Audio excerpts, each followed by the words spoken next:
Shalom, saya percaya kalian diberkati melalui pujian sembah sebentar tadi. Sekali lagi, kami di Pengharapan Spiro Kuching mengalu-alukan kedatangan semua yang mengetahui online secara live dan bagi yang menonton di YouTube. Kami juga sangat bersukacita kerana anda dapat menyertai kami. Kami yakin bahawa firman Tuhan dapat memberi dorongan dan pengharapan dalam kehidupan anda. Hidup adalah seperti puzzle yang besar, di mana Tuhan akan menyatukan satu sama lain dalam rencana-Nya yang agung. Hari ini kita akan melihat satu tajuk dalam seri teka-teki tentang persahabatan. Apa itu persahabatan? Kenapa kita perlukan persahabatan? Kita mungkin memiliki ratusan atau ribuan kawan di media sosial, seperti Insta atau Facebook. Tapi, apakah kita miliki sahabat yang sejati? Berdasarkan survei generasi masa ini, adalah generasi yang paling merasa sendirian. Walaupun mereka berhubung secara online, tetapi banyak di antara mereka mengatakan bahawa mereka merasa sendirian dan tidak ada orang yang memahami dan mengenal mereka. Kita berkawan dengan banyak orang, memiliki perbualan yang menyenangkan dan mesra dengan mereka, menikmati melihat satu sama lain dari semasa ke semasa. Tetapi, apakah kita memiliki sahabat sejati? Ataupun apakah kita adalah sahabat sejati? Di dalam buku Amsal 27 ayat 6 menyatakan, luka-luka seorang sahabat dapat dipercaya, tetapi ciuman musuh berlimpah-limpah. Fikirkanlah sebentar. Adakah sahabat baik kamu adalah mereka yang memiliki persamaan dalam pemikiran, pendapatan, kesukaan atau pilihan, atau sahabat baik kamu adalah mereka yang sanggup menolong dan mengasihi kamu walaupun dalam segala keadaan. Persamaan fikiran, pendapatan dan pilihan mungkin dapat membuat hubungan menjadi erat. Tetapi sahabat sejati adalah mereka yang bersama dengan kita dalam suka dan duka. Mari kita sama-sama membaca dalam firman Tuhan hari ini dalam buku Yohanes 15 ayat 12 sampai 17 tentang persahabatan sejati. Amin. Bab 15 ayat 12. Inilah perintahku, iaitu supaya kamu saling mengasihi seperti aku telah mengasihi kamu. Tidak ada kasih yang lebih besar daripada kasih seorang yang memberikan nyawanya untuk sahabat-sahabatnya. Kamu adalah sahabatku jikalau kamu berbuat apa yang kuperintahkan kepadamu. Aku tidak menyebut kamu lagi hamba, sebab hamba tidak tahu apa yang diperbuat oleh tuannya. Tetapi aku menyebut kamu sahabat, kerana aku telah memberitahukan kepada kamu segala sesuatu yang telah ku dengar dari Bapakku. Ayat 16. Bukan kamu yang memilih aku, tetapi akulah yang memilih kamu. Dan aku telah menetapkan kamu supaya kamu pergi dan menghasilkan buah-buahan itu tetap, supaya apa yang kamu minta kepada Bapa dalam namaku diberikannya kepadamu. Inilah perintahku kepadamu, kasihilah seorang akan yang lain. Amin. Mari kita berdoa. Bapa di syurga, terima kasih kerana bersama kami hari ini. Kiranya bersamaan kami mendengar firman-Mu, buka hati kami Tuhan untuk siap menerima kata-kata rema dari-Mu. Sucikan dan urapi hamba-Mu yang akan menyampaikan firman-Mu dalam nama Tuhan Yesus. Amin. Apakah ciri-ciri sahabat sejati? Ya, dalam firman yang tadi kita bacakan, poin yang pertama adalah sahabat sejati mengasihi sepanjang masa dalam ayat 12 sampai 13. Yesus katakan di ayat 12, inilah perintahku, yaitu supaya kamu saling mengasihi seperti aku telah mengasihi kamu. Kasih merupakan mengikat hubungan sejati antara satu sama lain. Yesus mengatakan bahawa kasih ditunjukkan apabila seorang mengutamakan kepentingan sahabatnya dengan menunjukkan kebaikan. Yesus mengatakan, tidak ada kasih yang lebih besar daripada kasih seorang yang memberikan nyawanya untuk sahabat-sahabatnya. Saya pernah menonton sebuah cerita yang benar mengenai satu perkampungan di Amerika. Pada masa 70-an, banyak pemuda-pemudi hippies di Amerika dan Eropah merasa bahawa dunia tidak memahami mereka dan mereka ingin hidup dalam kebebasan dan kasih yang sejati, yang berasingan dengan sistem dunia yang penuh dengan peperangan dan ketegangan. Dan ada seorang pemimpin yang dianggap orang suci dari India, dia mulai memberi satu pengajaran kepada mereka dan menawarkan kehidupan bersama dalam persahabatan sejati dan kebebasan hubungan intim antara satu sama lain. Pemimpin itu menyediakan satu perkampungan yang baru di Amerika. Banyak orang dari Amerika dan Eropah mulai tertarik dan menjadi pengikut dia. Mereka tinggal di perkampungan itu untuk memisahkan diri daripada kerosakan dunia. Di dalam perkampungan itu, pengikut-pengikut hidup setaraf dan mereka boleh melakukan hubungan intim secara bebas.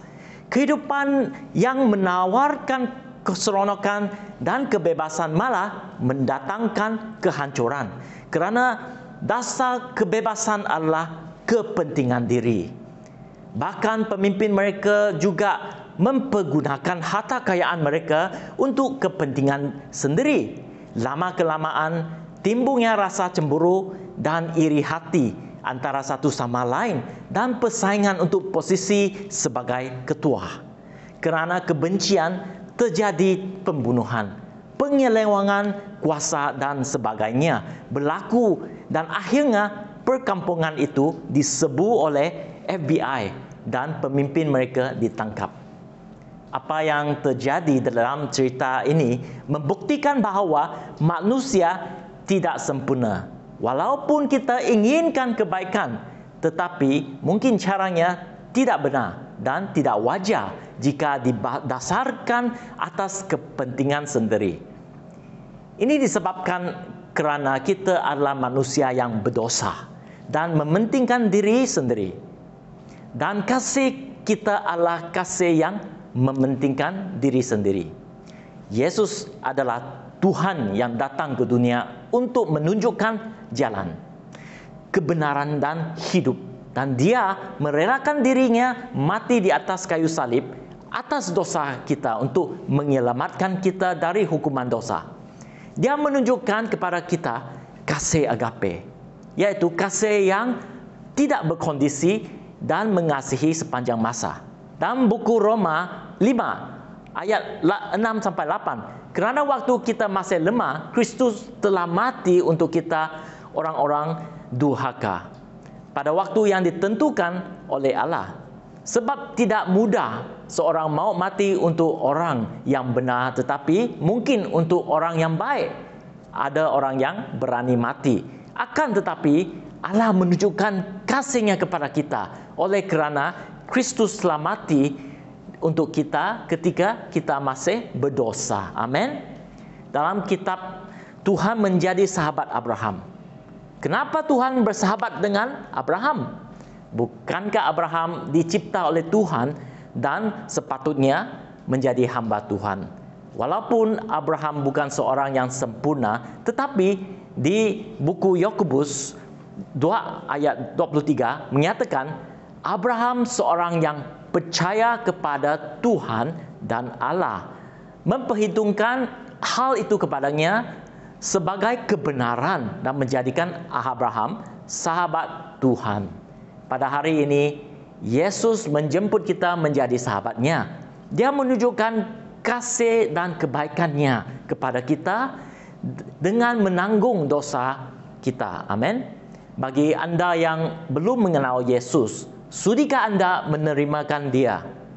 Jika kamu mau menerima dia, berserulah kepada dia supaya dosa kita dapat diampuni Tuhan melalui darah Yesus. Bagi kita yang telah menjadikan Yesus sebagai sahabat sejati kita, marilah kita menjalani hidup bersama dengan sahabat sejati kita, yaitu Yesus dan Roh Kudus. Ya, bagi poin yang kedua, saya ingin menjemput saudara Serit untuk menyampaikannya. Silakan, saudara Serit. Terima kasih untuk saudara Daniel yang telah mengungsikan kita poin pertama di dalam dorongan tentang sahabat sejati pada hari ini. Oke, saya akan menyambung untuk poin yang kedua. Poin yang kedua ialah sahabat sejati, setia dan dapat dipercaya. Oke, untuk itu faktor yang paling penting yang menyumbang kedua kepada persahabatan yang sejati adalah kesetiaan dan dapat dipercaya. Sekiranya Anda memikirkan sahabat yang dekat dengan Anda, saya pasti mereka adalah orang yang setia bersama Anda melalui keadaan susah dan senang. Mereka boleh Anda harapkan pada saat kalian dalam kesusahan. Kita semua pernah mendengar tentang kata sahabat waktu senang. Kita menggunakannya untuk orang yang berkawan baik apabila keadaan kita baik-baik dan berjalan lancar. Tetapi jika masalah melanda, mereka akan meninggalkan kita. Sahabat waktu senang hanya mencari keuntungan dari hubungan dan bukannya apa yang mereka dapat berikan dalam hubungan persahabatan tersebut. Namun sahabat sejati setia adalah sahabat yang bersama dalam masa susah dan dalam masa senang. Sahabat sejati saling menyokong. Sahabat sejati berkorban untuk satu sama lain. Sahabat sejati boleh dipercaya, mereka selalu ada ketika diperlukan. Yesus tidak menganggap kita sebagai hamba, yaitu orang suruhan. Dia menganggap kita sebagai sahabat karena dia telah menyatakan kesetiaannya dan boleh dipercaya. Oleh itu Yohanes 15 ayat 15 mengatakan, "Aku tidak menyebut kamu hamba, sebab hamba tidak tahu apa yang diperbuat oleh tuannya. Tetapi aku menyebut kamu sahabat, karena aku telah memberitahukan kepada kamu segala sesuatu yang telah kudengar daripada Bapa-Ku." Kita sebagai orang Kristen membuat perjanjian dengan Tuhan semasa pembaptisan. Kita berkata, "Ya, kami akan hidup sesuai dengan rencana-Mu. Kami akan melakukan apa yang Tuhan mau kami lakukan." Semasa pembaptisan kita berjanji dengan Dia untuk mengasihi Dia dan taat kepadanya. Dia menjanjikan pengampunan, karunia Roh-Nya, dan kehidupan kekal di kerajaan-Nya. Sekiranya kita berpegang pada perjanjian kita dengan Tuhan dan memastikan kita menyerahkan kehendak dan keinginan kita kepadanya. Jika kita membiarkan Dia mengatur langkah dan menentukan jalan yang kita lalui, maka kita akan sepakat dengan Dia. Oleh itu saya ingin mengungsikan sedikit kesaksian. Beberapa tahun yang lalu saya pernah hilang pekerjaan. Saya ingat hampir 2 tahun. Disitulah saya mengenal dan sangat bersyukur karena saya tahu ada sahabat sejati yang membantu saya. Saya juga sangat bersyukur Tuhan memberikan saya seorang istri yang sangat setia walaupun melalui saat yang sangat sukar. Terlebih lagi saya ingin sangat bersyukur kepada Tuhan Yesus Kristus yang terbukti setia dalam segala situasi di dalam kehidupan pribadi saya. Oleh itu Yohanes 15:14 mengatakan, "Kamu adalah sahabatku, jikalau kamu berbuat apa yang kuperintahkan kepadamu." Kristus menjelaskan bahawa sama ada Dia menjadi sahabat sejati dengan berkorban bagi kita. Kita juga harus terus berusaha dan menunjukkan kesetiaan kepadanya. Di mana kita akan meninggalkan Dia pada saat kehidupan Kristen kita mungkin mengalami cobaan dan tidak mudah untuk kita jalani. Kita tetap mau setia dan terus percaya dan bersandar kepadanya. Kadang kesetiaan hanya dapat dilihat sepenuh ketika kita diuji dan digoda untuk bertentangan dengan prinsip-prinsip ini. Sebagai contoh, jika Anda dicobai untuk melakukan pekerjaan yang tidak baik untuk mendapatkan uang Dan kita tahu bahwa hal tersebut ada hal yang tidak benar di mata Tuhan.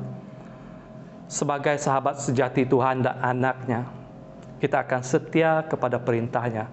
Walaupun kita mungkin kehilangan peluang untuk mendapatkan banyak uang. Tuhan akan melihat tindakan kita, bahwa Dia mempercayai kita kepada sesuatu yang telah dipercayakan kepada kita. Dia tidak akan membiarkan kesetiaan itu dilupakan. Kita akan mendapat ganjaran dalam proses masa, baik dalam kehidupan ini atau pada zaman yang akan datang. Oleh itu, untuk poin yang ketiga, saya akan serahkan kepada Brother Daniel kembali. Terima kasih. Terima kasih saudara Serit untuk poin yang kedua, iaitu sahabat sejati selalu setia dan dapat dipercaya. Dan untuk poin yang ketiga, kita akan melihat sahabat sejati menjadi kebaikan dan membangun dalam ayat 16 sampai 17. Persahabatan kita dengan Tuhan pasti menghasilkan sesuatu yang baik dalam kehidupan kita.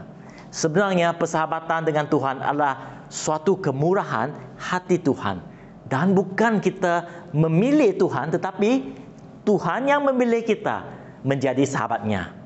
Seperti mana Tuhan juga memilih Abraham sebagai sahabatnya. Oleh itu Yesus mengatakan di ayat 16, "Bukan kamu yang memilih aku, tetapi akulah yang memilih kamu dan aku telah menetapkan kamu." Jangan kita menganggap remeh persahabatan yang ditawarkan oleh Yesus kepada kita. Seperti seorang raja memilih menjadi sahabat kita, dalam kehidupan manusia banyak orang yang ingin mendekati raja untuk mendapatkan manfaat darinya. Dan sebaliknya, Yesus turun dari takhta dan mendekati manusia agar kita mendapat kebaikan dan berkat dalam kehidupan.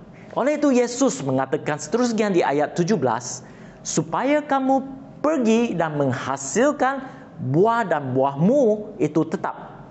Supaya apa yang kamu minta kepada Bapa dalam namaku diberikannya kepadamu." Amin. Saudara-saudari, Tuhan menawarkan persahabatan untuk kita supaya kita juga dapat memberikan persahabatan yang sama kepada orang di keliling kita. Sekarang adalah pilihan bagi kita untuk menawarkan persahabatan sejati kepada orang lain.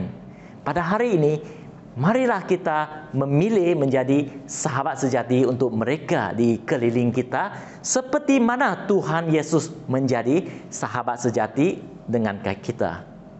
Di 1 Yohanes 4 ayat 20, "Jikalau seorang berkata, 'Aku mengasihi Allah,' dan ia membenci saudaranya, maka ia adalah pendusta, kerana barang siapa tidak mengasihi saudaranya akan dilihatnya. Tidak mungkin mengasihi Allah yang tidak dilihatnya." Amin. Bagaimana kita menjadi seorang sahabat sejati kepada orang di sekitar kita? Kita dapat lakukan dengan 3 langkah yang praktikal. Langkah yang pertama adalah menolong satu sama lain. Saya yakin bahawa semua orang memerlukan sesuatu. Adakala keperluan mereka adalah hanya untuk seorang mendengar mereka atau menyertai mereka.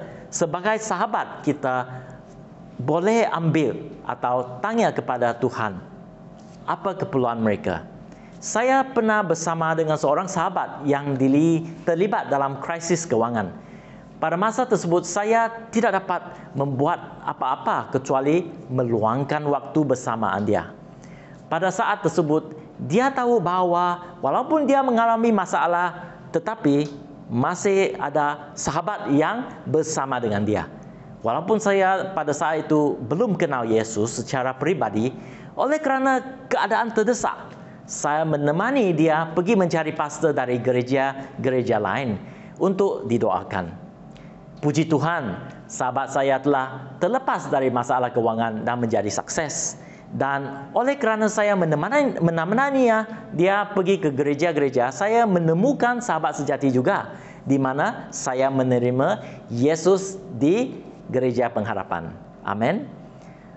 Sedapat mungkin saya berdoa dan menunjukkan kasih kepada klien dan sahabat saya yang memerlukan keperluan, kerana saya pasti Tuhan akan bekerja apabila kita melibatkan Tuhan. Amin. Cara kedua yang praktikal yang boleh kita lakukan adalah membangun mereka dengan dorongan. Langkah yang kedua adalah mendorong mereka dengan firman Tuhan, ucapan positif, ucapan yang memberi harapan. Semua orang memerlukan ucapan yang positif dan ucapan yang memberikan harapan. Saya pasti anda telah mendengar cerita tentang Johnny Lingo pada minggu lalu yang dikhotbah oleh Sis Mina tentang isteri 8 lembu, ya. Kerana cinta, ucapan positif dan penghargaan Johnny kepada isteri Mahana, istrinya berubah menjadi seorang gadis yang menawan selepas berkahwin dengan Johnny. Kisah itu menyatakan betapa pentingnya ucapan positif. Oleh itu, kita boleh mulai menunjukkan kebaikan kepada sahabat dan orang sekitar kita dengan ucapan positif, pujian dan ucapan yang membawa harapan. Nah, boleh kita katakan kepada orang di sebelah kita, saya menghargaimu. Terima kasih kerana menjadi sahabat sejatiku. Amin. Langkah yang ketiga adalah memperkenalkan mereka kepada Yesus. Tunjukkanlah kepada mereka bahawa Yesus mengasihi mereka. Pada hari ini, Yesus ingin kita memberitakan Injil kepada sahabat-sahabat kita. Saya pasti Yesus adalah hadiah yang paling berharga yang dapat kita berikan kepada sahabat-sahabat kita. Kalau hidup kita diubah menjadi baik oleh Yesus, saya pasti hidup sahabat-sahabat kita akan juga diubah dalam Yesus. Amin. Oleh itu, mari kita memperkenalkan Yesus kepada mereka. Saya pasti bahawa apabila kita sudi, Tuhan akan membuka peluang kepada kita untuk melakukannya. Amin. Saudara-saudari, kesimpulannya pada hari ini, walaupun adalah kerinduan setiap kita menginginkan sahabat sejati, tetapi marilah kita memulai dengan menjadi seorang sahabat sejati terlebih dahulu kepada saudara-saudari seiman, kawan-kawan kita dan mereka yang ada di sekeliling kita. Kita tak dapat melakukan dengan kekuatan sendiri, tetapi kita dapat melakukan dengan kasih Yesus Kristus. Amin. Yesus menjemput kita menjadi sahabatnya dan dia mengasihi kita dengan sepenuhnya dan menjadikan sahabat sejati kepada kita. Sebagai sahabat sejati, kita hidup dalam kesetiaan dengan Tuhan dan sebagai sahabat sejati kepada mereka di sekeliling kita. Kita mahu menunjukkan kesetiaan dan kasih Tuhan kepada mereka. Amin. Sebelum kita berdoa, saya mahu memberi dorongan dari satu kata hikmat, yaitu persahabatan itu melindungi seperti seorang bapa mengasihi seperti seorang ibu mendengar layaknya seorang kakak dan memahami layaknya seorang adik. Amin. Mari kita berdoa.